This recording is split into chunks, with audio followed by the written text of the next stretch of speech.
America celebrates mothers, but does little to inspire young women to motherhood. That's a mistake. Welcome to Sharpening Arrows, where we train teens to think biblically about life and politics. I'm your host, Victor Jakes. Now, of course, yesterday, as I record this on Monday, yesterday was Mother's Day. I do certainly hope you thanked your mother. I'm so appreciative of my wife, Gloria, and all she does for our children. This is a unique podcast. I encourage parents and teens or preteens to listen together. We are going to discuss normally a political issue. Today, we're talking about an issue that's kind of connected to politics tangentially, but really has more personal implications. And the way we do that is we always talk about the best ideas of the other side. I am a conservative Christian, so we're going to talk about the best ideas of the left and the secular world. And we're not going to shy away from them. We're going to look at their appeal, and then we're going to understand what they get wrong. It's really important to train our children in this because those destructive ideas dominate so much of our culture. We need to equip our children to respond to those arguments, to sharpen our arrows, as it were. And teens, if you've ever wanted to debate like Charlie Kirk did, or ask questions like Ali Beth Stuckey, you simply must understand your opponent's best arguments.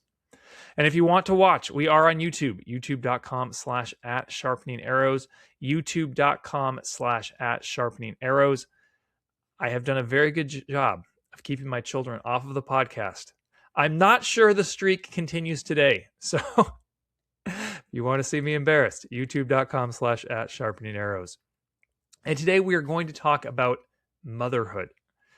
Specifically, the biggest news connected to Mother's Day this year is how few new moms there are. In April, the CDC released new U.S. fertility data showing that the fertility rate hit a record low. There were only 53.1 births per 1,000 women of childbearing age. That was a 1% drop from 2024 and a 23% decline since 2007. All right, let's have our first pause point. Remember, parents, I encourage you to actually stop the podcast and discuss these with your kids. Why do you think fewer women are having children today than 18 years ago? All right, I'm going to just let you hopefully discuss that because the answer is there are so many reasons, so many theories. And I think when you have a big subject like that, there often are many contributing factors.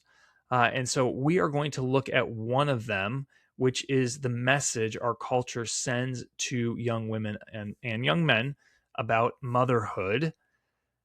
But first, let's address an obvious objection. And again, we do that by talking about the best arguments to the other side. So, Victor, you aren't a woman. This isn't a topic that you should be talking about. You can't know what it's like to be a mom. How dare you give people advice, thoughts, lectures about motherhood? What could you possibly have to tell young women about if they should aspire to become a mom or not? All right, let's have a pause point. Which of the great 8 questions would you use in response to this argument? Now remember, the great 8 questions are questions that we put into our mental toolbox so that when an issue comes along, we know how better to examine it. Question 1, what happens next? Question 2, has this been tried before? Question 3, is there a principle involved? Question 4, what are the trade-offs? Question 5, what do you mean by that? Question 6, is this an appeal to emotion or logic? Question 7, am I focused on the speaker or the argument?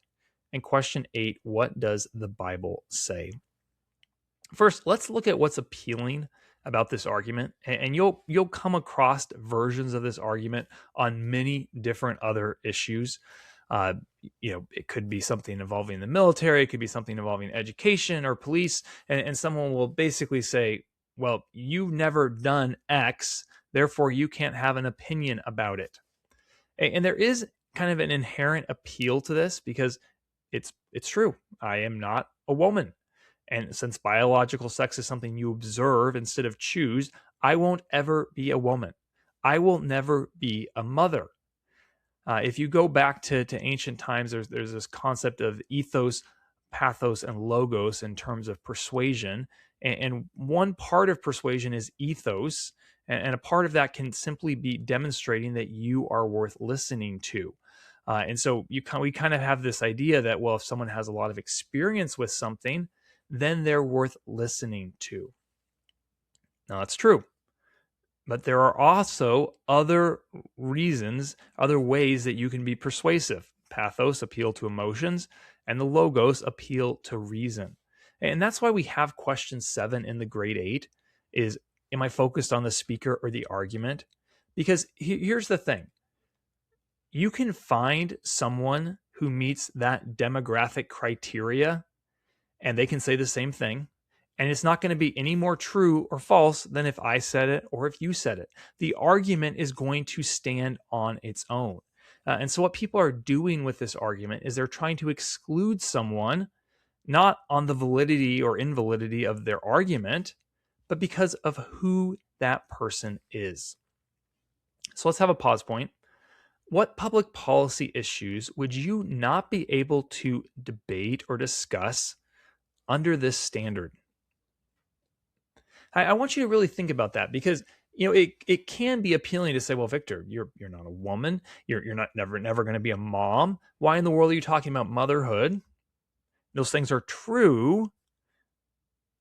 We have public policy debates about the military. There's currently a war in Iran. Have you served in the military? We have discussions about crime. Have you been a police officer? Have you been a judge? Have you worked in a jail? We have discussions about education. Have you been a teacher? Have you been an administrator? Have you been a bus driver? We have discussions about airlines and airline safety. Well, have you been an airline pilot? Have you worked in a control tower? We have fierce debates about healthcare in the United States. Have you ever been a doctor or a nurse? See, an essential part of democracy is weighing in on things that you do not have direct experience with. If you can't do that, this whole constitutional republic falls apart. For our constitutional republic to work, including an element of democracy, we have to have common things to debate and discuss, principles and facts. And so just because someone doesn't have direct experience with something doesn't mean their arguments are invalid. All right, so let's move on to the topic of motherhood. And we're going to start, as always, with the argument that I don't personally agree with. And here it goes. Modern feminism teaches girls and young women that motherhood is, quote, the heart of women's oppression, end quote. That's a line from feminist Shulamith Firestone in her 1970 book, The Dialectic of Sex. She also wrote, quote, it was woman's reproductive biology that accounted for her original and continued oppression, end quote. Modern feminists tell young women, tell girls that their highest purpose in life is competing with men in the corporate world. And that's simply hard to do when you're pregnant and caring for a newborn, let alone for multiple young children. You see, in this narrative, children are an anchor, a weight, a burden that detracts from a woman's highest meaning and purpose, earning money and obtaining power. And there's simply no doubt that this girl boss mindset is the dominant message that girls receive in today's culture. Girls are constantly bombarded with messages that they should do things to get recognized by others, to make money, to achieve fame and power. After all, men shouldn't be able to monopolize these industries. The future is female. All right, let's look at how to respond to this argument.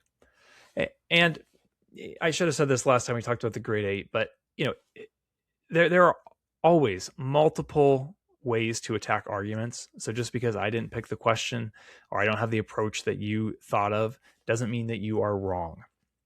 But what I would look at here is question 3. Is there a principle involved? And one of the things that happens in public debates is that oftentimes when disagreements are the most heated is when people are actually disagreeing on a deeper principle. And so here we have kind of on the surface level, we have motherhood, but underneath at the principle level, we have an underlying disagreement about this question. And we're actually going to make it a pause point. What is the good life? If you had to define it, what would you say it is? What does it contain? What does it prioritize? Okay, modern feminist, and I'm going to do question 5 here. What do I mean by that? I'm using a term. I always want to define it. If you hear a term that someone's using, you're not sure what it means, or you feel like they're being slippery with the term, ask them to define it. I like to use the term modern feminist because there is a strand of feminism that says, we shouldn't exclude women from certain things because they're women. Yeah, I think there's a lot of appeal to that.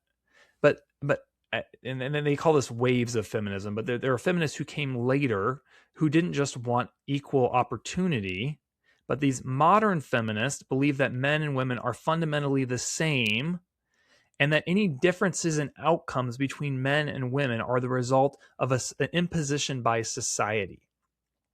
And modern feminists, I'm not going to have time to kind of fully unpack this, but modern feminists define success, define the good life as competing with men and achieving what men have achieved in the corporate world. So for the modern feminist, that's what this principle is that we've been discussing. The good life for a woman is achieving career success. You are your paycheck. All right, well, let's turn to question 2. We've identified the principle of why is there such a fierce disagreement here? Well, the disagreement comes because we have a different goal of the good life. The modern feminist says the good life comes from pursuing corporate success over a family life. Okay, well, let's look at question 2. Has this been tried before? Yes, it absolutely has, because this message has been dominant for decades. And so we can see how it's played out for the women who've believed it. Not very well, unfortunately. Many of the women who spent decades climbing the corporate ladder now look around and find that they're alone. There was a 2014 cover of Bloomberg Business Week that featured a woman named Bridget Adams with the headline, "Freeze your eggs, free your career." Now, she enjoyed her work in tech marketing and believed that this procedure would help her in, quote, the quest to have it all, as the magazine wrote. But years later, when she sought to get pregnant, none of the eggs or embryos resulted in a successful pregnancy to term. She screamed, quote, like a wild animal, throwing books, papers, her laptop, and collapsing to the ground, the Washington Post reported.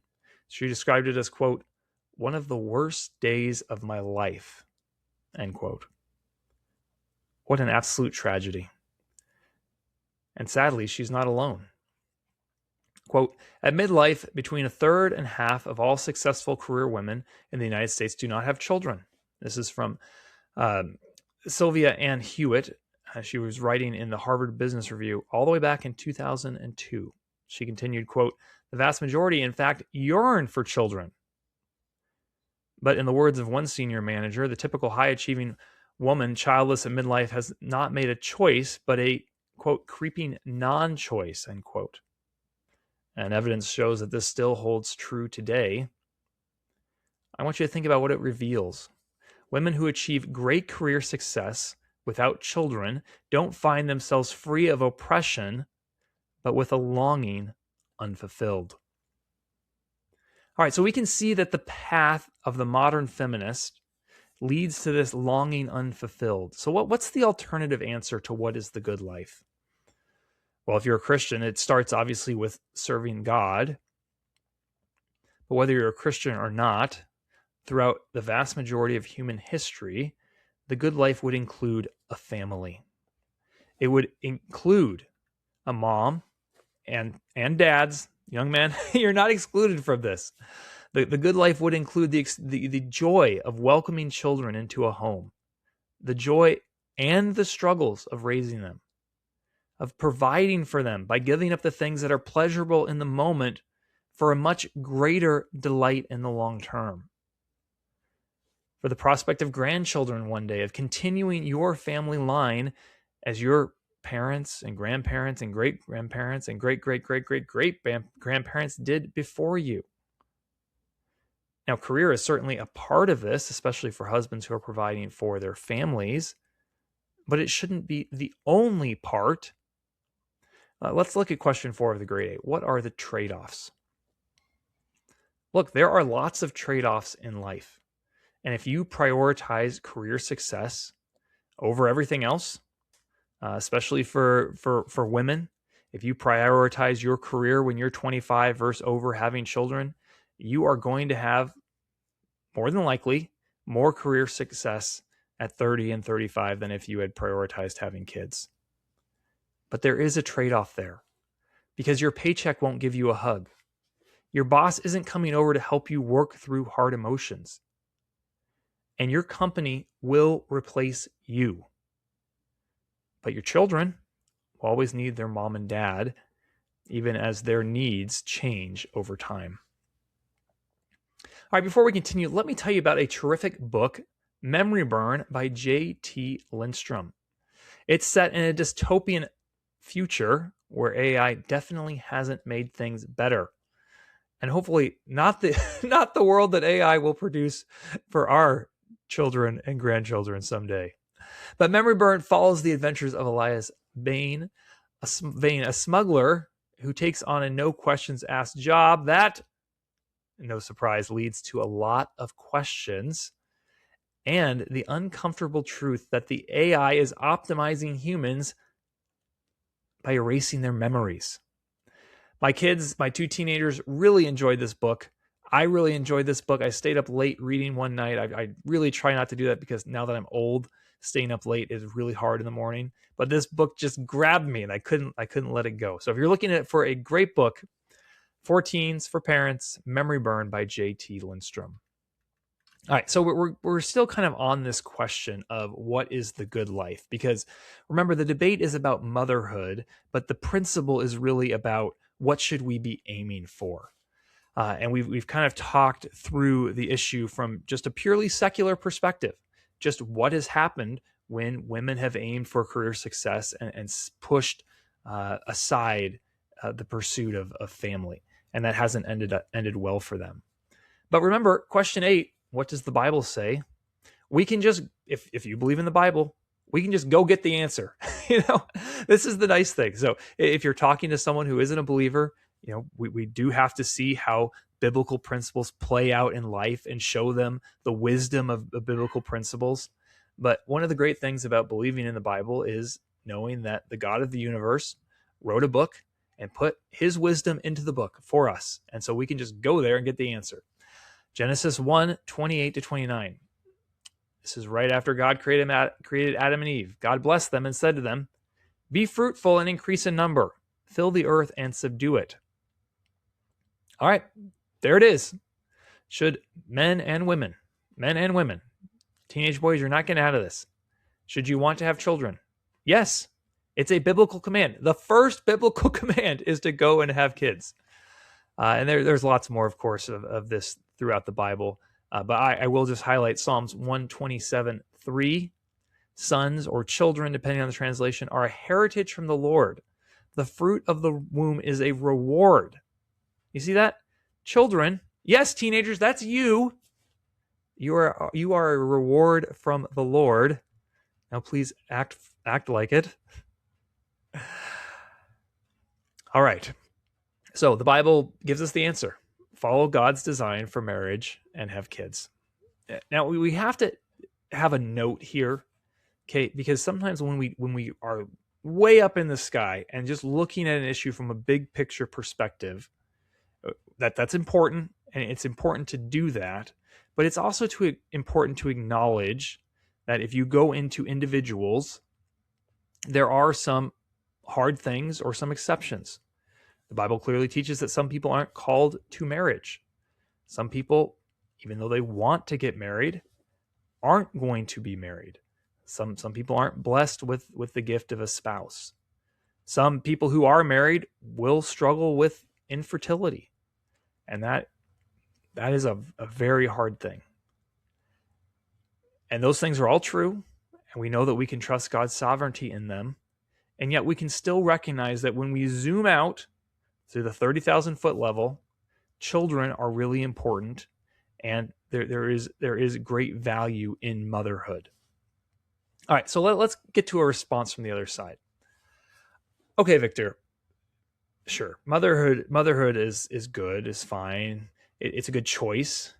But what you are telling young women is that the only thing that matters about them is their ability to have children. You're denying them opportunities. You're telling them not to use the mind that God's giving them, telling them not to pursue their dreams.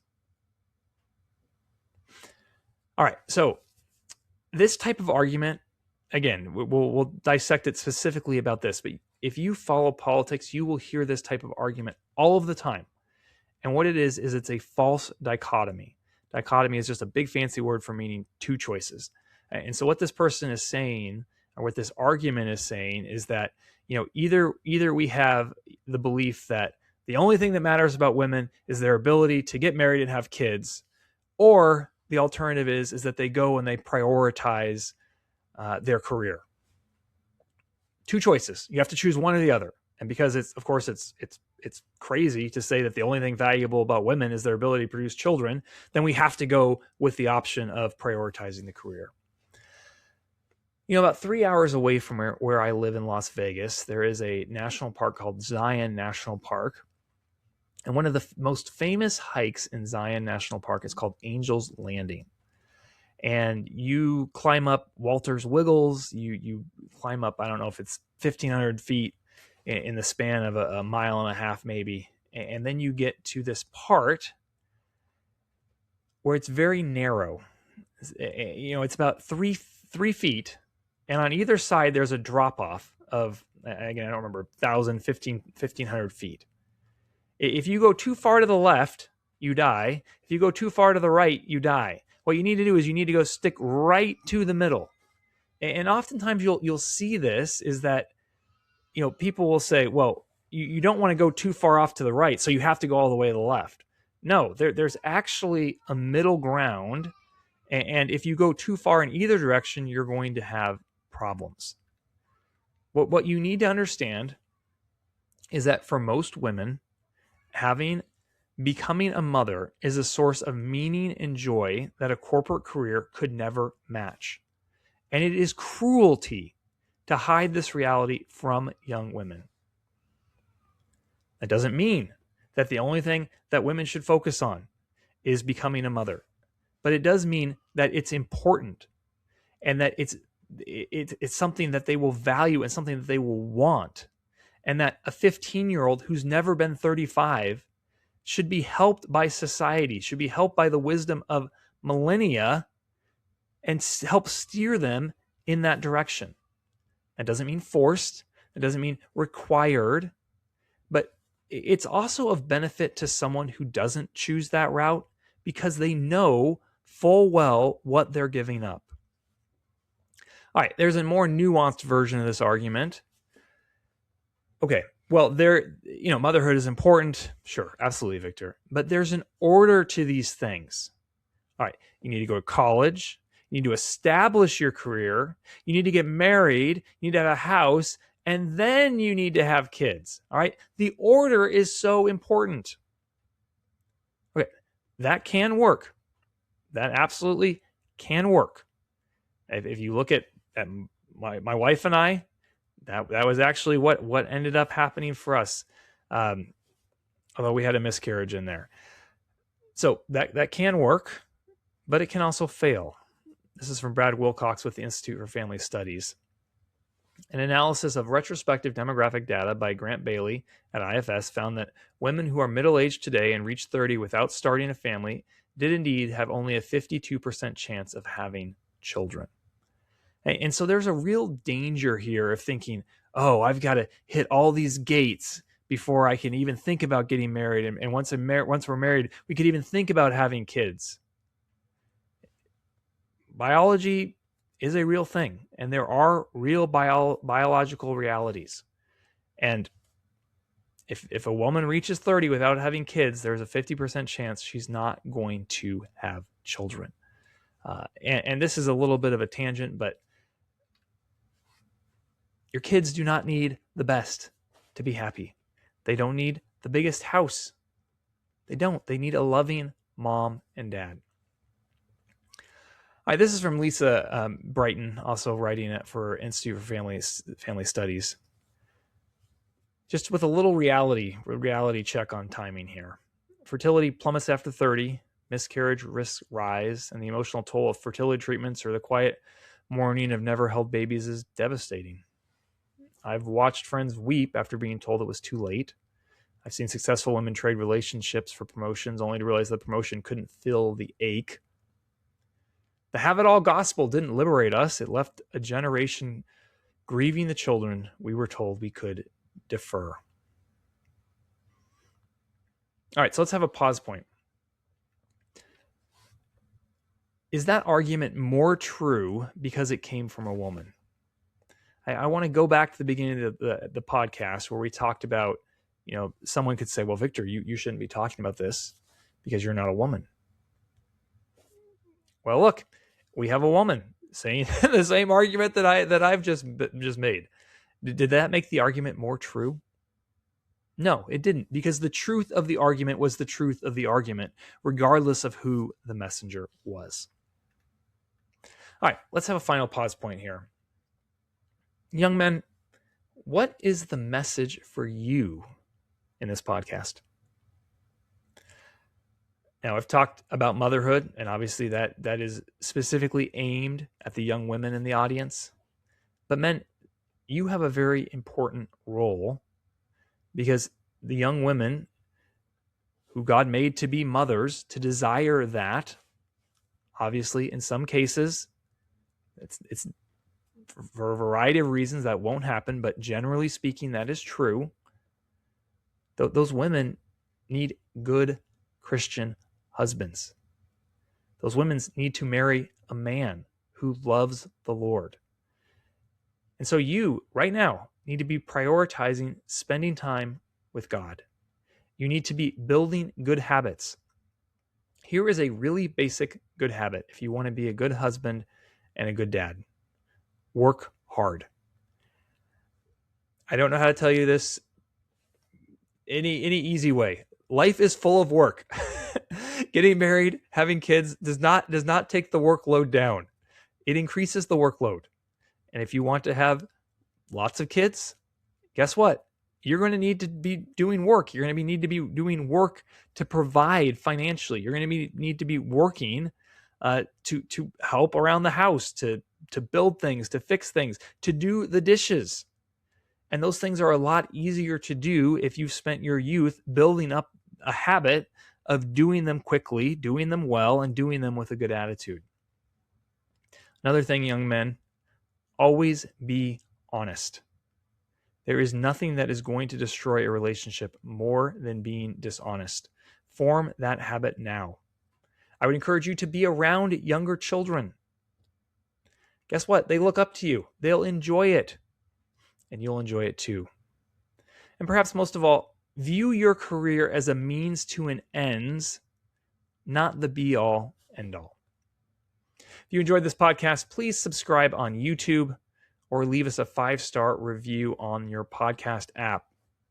Be courageous like Charlie, stay sharp, and give God the glory. I'll see you next time.